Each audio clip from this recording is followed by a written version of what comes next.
Hello students, myself is Surendra Kumar Vishwakarma and today class I will discuss with you new education policy 2020. We are going on the topic. चलिए तो आज हम discuss करते हैं कि जो new education policy 2020 है वो क्या है। ठीक है, तो the national education policy 2020 NEP which was approved by Union Cabinet of India on 29 July 2020. तो न्यू एजुकेशन पॉलिसी भारत सरकार द्वारा 29 जुलाई 2020 को कैबिनेट में अप्रूव की गई। Outlines the vision of India's new education system. ठीक है, इसकी जो मुख्य लाइनें हैं जिसमें कह सकते हैं नई शिक्षा पद्धति, भारत में नई शिक्षा पद्धति का विकास करना है। The new policy replaced the previous national policy on education 1986। और जो न्यू शिक्षा नीति आई है वो मतलब 1986 में जो नेशनल एजुकेशन पॉलिसी थी उसको रिप्लेस किया गया है। उसके स्थान पर नई शिक्षा जो पॉलिसी आई है, नई शिक्षा नीति आई है, उसको उस पर 1986 पर रिप्लेस किया गया है। The policy aim to transform India's education system by 2021। ठीक है, तो इसका जो मुख्य जो एम है, उद्देश्य है, तो ये है कि 2021 पर शिक्षा पद्धति में कुछ ट्रांसफॉर्म किया जाए। ठीक है, कुछ परिवर्तन किए जाए, बदलाव किया जाए। इसके बाद देख लेते हैं कोई इसके कुछ न्यू पॉइंट्स हैं। न्यू एजुकेशन पॉलिसी 2020 इसके कुछ फीचर्स हैं, तो देख लेते कौन कौन से इसके पॉइंट्स हैं, मेन पॉइंट्स है, कौन कौन से इसके मेन फीचर्स हैं। तो पहले है स्कूलिंग फ्रॉम एज ऑफ 3। पहले स्कूल बच्चे जाते थे तो 5 इयर्स में 5 ईयर से स्टार्टिंग होती थी। जो गवर्नमेंट स्कूल्स होते तो इसमें प्री प्राइमरी का कोई स्ट्रक्चर नहीं था, लेकिन जो न्यू एजुकेशन पॉलिसी है तो वो 3 ईयर्स की एज से बच्चों की स्कूलिंग के लिए व्यवस्था इसमें की गई है।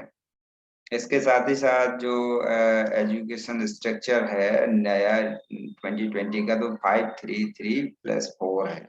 ठीक है, यानी कि पहले 3 साल होंगे प्री प्राइमरी के, फिर उसमें फिर आपका 2 साल फर्स्ट सेकंड होगा। इसके बाद थर्ड फोर्थ फिफ्थ रहेगा। इसके बाद 6 7 8 रहेगा, फिर 9 10 11 12 रहेगा। ठीक है, तो इस प्रकार से न्यू स्ट्रक्चर एजुकेशन है, न्यू एजुकेशन पॉलिसी 2020 का। इसके बाद no rigid separation between science arts and commerce. इसके बाद जो साइंस आर्ट्स और कॉमर्स की स्ट्रीम होती थी, ऐसे कोई बंधन नहीं रह गई। कोई भी बच्चा साइंस ले सकता है, आर्ट ले सकता है, कॉमर्स ले सकता है। आर्ट का बंदा है तो साइंस के सब्जेक्ट ले सकता है। ठीक है, तो इसमें कोई भी सब्जेक्ट बच्चा चॉइस कर सकता है। नेक्स्ट है internship and vocational education class from 6। ठीक है, पहले बड़ी क्लासों में इंटर्नशिप या वोकेशनल एजुकेशन दी जाती थी, लेकिन अब क्लास 6 से ही बच्चों को वोकेशनल एजुकेशन दी जाएगी। इसका board exam will be low stocks. ठीक है, बोर्ड एग्जाम पर ज्यादा मतलब फोकस नहीं किया जाएगा, तो लो हो जाएंगे। FYUP प्रोग्राम रिटर्न किए जाएंगे। ठीक है, इसके बाद 50% ग्रॉस एनरोलमेंट रेशियो बाई 2035। इसके बाद 2035 तक लगभग 50% नामांकन कराने का रेशियो रखा गया है। इसके बाद वो framed education policy, education policy को किसने फ्रेम किया है, किसने इसको रूपरेखा दी है, तो के कस्तूरी रंगन। ठीक है, के कस्तूरी रंगन एंड एलिमेंट साइंटिस्ट, जो पहले एक अच्छे वैज्ञानिक रहे हैं। वो स्टीयर्ड इंडियन स्पेस प्रोग्राम, जिन्होंने कि भारत के कुछ अंतरिक्ष कार्यक्रम रखे हैं, जिसके वो चेयरमैन थे। Of the Indian space research organisation, ISRO के चेयरमैन रहे हैं आपके के कस्तूरी रंगन फॉर 9 ईयर्स। ठीक है, 9 वर्ष तक। was the chairman of the committee draft national education policy, जो कि ड्राफ्ट नेशनल एजुकेशन पॉलिसी के चेयरमैन थे at the Bengaluru technical summit 2020। ठीक है, तो वो मतलब 2020 में बेंगलुरु में चेयरमैन रहे हैं, इसलिए मतलब कि कस्तूरी रंगन को ही मतलब इस समिति का अध्यक्ष या चेयरमैन चुना गया। इसके बाद what was the aim features of national education policy 2020। तो 2020 की जो शिक्षा नीति, राष्ट्रीय शिक्षा नीति है, उसके मतलब क्या एम्स हैं, क्या फीचर्स हैं, ठीक है, तो ये दिए गए हैं। द पॉलिसी इन्वेस्टेज ब्रॉड बेस्ड है, ठीक है, तो ये मतलब जिस पॉलिसी या नीति थी काफी मतलब कह सकते हैं ब्रॉड है या विस्तृत है, multi disciplinary holistic under graduate education with flexible करिकुला। तो इसमें जो बच्चों का पाठ्यक्रम है वो काफी फ्लेक्सिबल लचीला बनाया गया, क्रिएटिव सृजनात्मक बनाया गया, कॉम्बिनेशन ऑफ द सब्जेक्ट्स का कॉम्बिनेशन रखा गया इसमें, मतलब किसी भी सब्जेक्ट का कोई विद्यार्थी कोई भी सब्जेक्ट ले सकता है। इंटीग्रेशन ऑफ वोकेशनल एजुकेशन, इसके साथ साथ व्यावसायिक शिक्षा की तरफ भी बहुत ध्यान दिया गया, बच्चे व्यावसायिक शिक्षा में भी संलग्न रहे, इस बात का जोर दिया गया। Multiple entry and exit points with appropriate certification, ठीक है, इसके साथ ही साथ बच्चों को मतलब डिग्री या कोर्स कंप्लीट करते समय सर्टिफिकेट देने की बात कही गई, ठीक। तो ये इसके कह सकते कुछ मेन फीचर्स थे। इसके बाद देखते हैं कि why do we need a new education policy in 2020। तो 2020 में हमें नई शिक्षा नीति की क्या आवश्यकता पड़ी।